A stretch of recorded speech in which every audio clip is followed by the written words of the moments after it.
Alex had always dreamed of a quiet life in the suburbs, so when he finally moved into Willowbrook Estates and built his perfect homey, a cozy two-story with a sprawling backyard, thought he'd hit the jackpot.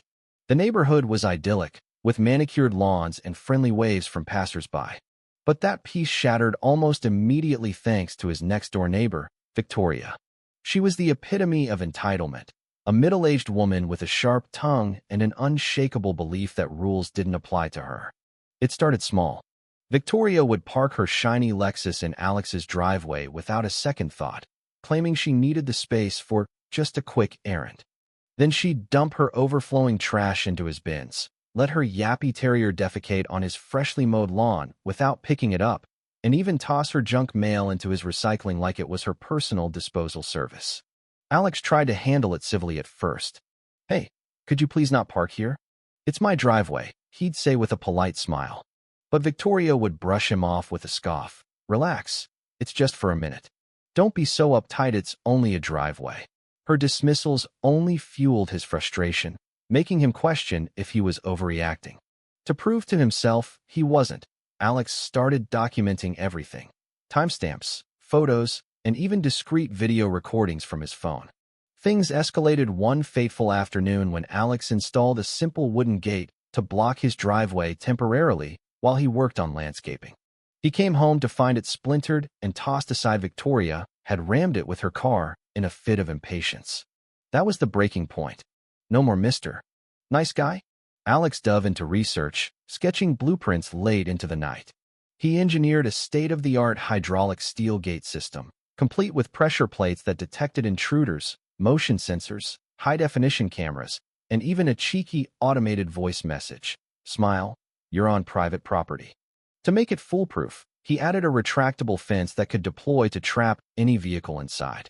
He tested it meticulously with his buddy's old pickup, watching with satisfaction as the mechanisms worked seamlessly, enclosing the truck without a scratch. The trap sprung sooner than expected. Victoria, oblivious as ever, pulled into Alex's driveway yet again, probably to dump more trash.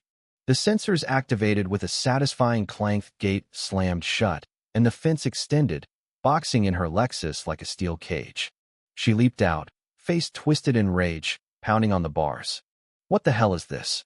Let me out right now," she shrieked. Alex emerged from his house, calm as a cucumber, phone in hand recording the meltdown. "This is private property, Victoria. You've been warned multiple times." She threatened lawsuits, called him a psycho, and dialed the cops herself, hoping to turn the tables. When the police arrived, sirens blaring, the neighborhood held its breath. Officers reviewed Alex's footage and logs, nodding as the evidence piled up. "Ma'am, this is clearly trespassing," one said sternly. "You've got no right to be here." They warned her to stay off his land or face charges, leaving her fuming as they drove away. Word spread like wildfire. Soon, the street was dubbed Karma Lane in hushed whispers. But this victory ignited a powder keg.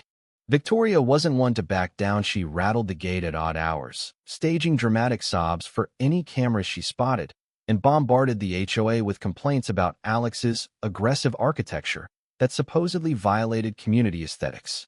Alex marched into the HOA office armed with permits, blueprints, and his evidence dossier. He laid it all out, but the president, Harold, seemed oddly biased, dismissing concerns with a wave.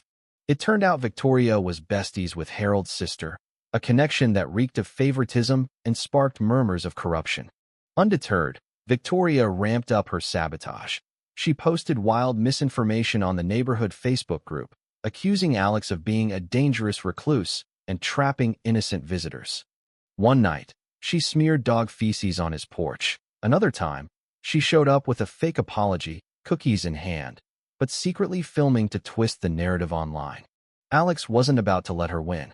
He rallied allies, collecting notarized statements from neighbors like Sarah, who'd endured Victoria's bullying for years: stolen packages, noisy parties, you name it. He hosted backyard cookouts, sharing beers and stories, turning frustration into a united front against Victoria and the shady HOA.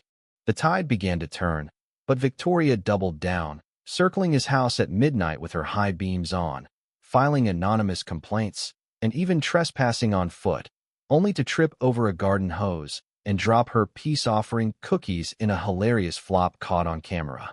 To fortify his defenses, Alex upgraded to a full smart perimeter, solar-powered fences, app-controlled from his phone, built to withstand pressure and equipped with AI that learned patterns. Public opinion shifted dramatically when Alex anonymously posted select footage online blurring faces but keeping the drama intact. Neighbors erupted in mockery. Memes of Victoria as Queen of Tantrums flooded chats, and kids drew chalk crowns on her sidewalk labeled drama royalty. But the controversy brewed. Some called Alex a vigilante hero, while others whispered he was going too far, invading privacy with his tech fortress. Was it justice or overkill? Debates raged in group threads, splitting the community. Escalations hit fever pitch. Victoria slapped a fake parking citation on Alex's car, then hired a shady landscaper to dump a mountain of mulch on his driveway, blocking access. Alex countered with motion-triggered speakers blaring warnings like, "Trespassers will be prosecuted and memed." The final showdown came when Victoria, in a bold rage, drove onto his property once more. The enhanced system activated flawlessly, gate down, fence up, her car immobilized in an impenetrable trap. She exploded in screams, banging on the windows, calling 911 with tales of kidnapping. Alex greeted the arriving officers with a thick folder of evidence videos, timestamps, witness accounts. The cops weren't amused. After reviewing everything, they cited Victoria for trespassing and property damage, slapping her with a hefty ticket. She crumpled it in fury, vowing revenge as they escorted her out. The neighborhood buzzed, edited videos and memes went viral locally, turning Victoria into a cautionary tale. But she sued anyway, claiming emotional trauma, sabotage, and entrapment, demanding the fences be torn down and a public apology. Alex countersued, backed by receipts totaling $7,000 in upgrades and damages, plus neighbor testimonies. The courtroom was electric.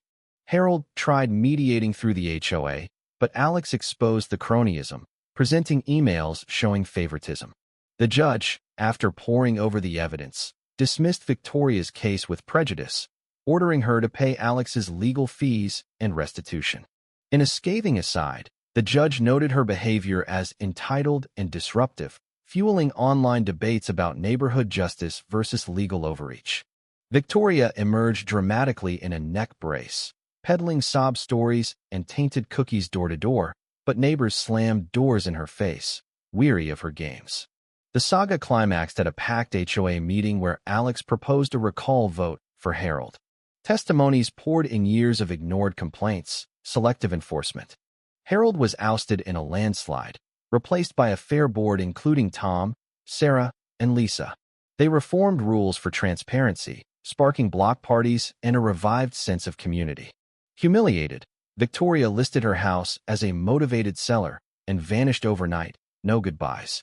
Restitution check in hand, Alex jazzed up his gate with fun tweaks. Speakers replaying generic warnings, though he toyed with echoing Victoria's infamous scream for laughs and welcoming chimes for friends. Harmony reigned when new neighbor Emma moved in a no-nonsense type who bonded with Alex over coffee, sharing anti-drama vibes. Closure came unexpectedly from Rachel, Victoria's old boss, who visited to apologize. "She's pulled this crap everywhere," fired for similar antics. Emma even revealed Victoria's failed sabotage attempt on the house sale, trying to scare buyers with anonymous warnings. In the end, Alex engraved a plaque on his gate, "Respect boundaries, build bridges." A sign nearby read, "Good gates make great neighbors." Reflecting on the chaos, he saw it as a testament to resilience how setting firm limits exposed cracks in the community, ignited fierce debates on rights and revenge, but ultimately forged unbreakable bonds. Willowbrook wasn't just peaceful anymore, it was unbreakable.